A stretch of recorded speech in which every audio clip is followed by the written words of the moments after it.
Hey guys, welcome to Techavro. Hope you guys having a nice day. In this video, I'm going to show you how can you delete photos from iCloud. So to delete photos from iCloud, I'm going to show you two ways. The first way is to delete photos from iCloud, that you can delete all of your photos at once.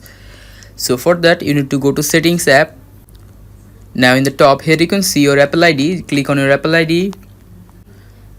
And here you can see iCloud. Click on iCloud.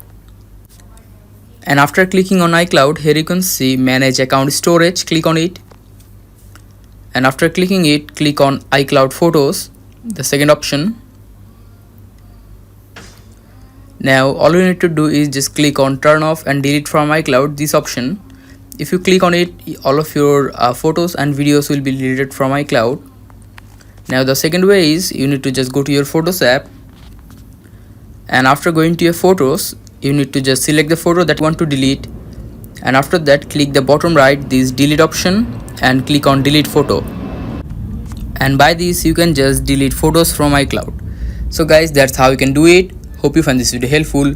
If you find it helpful, then give a thumbs up and don't forget to subscribe Techavro. Thank you very much for watching the video.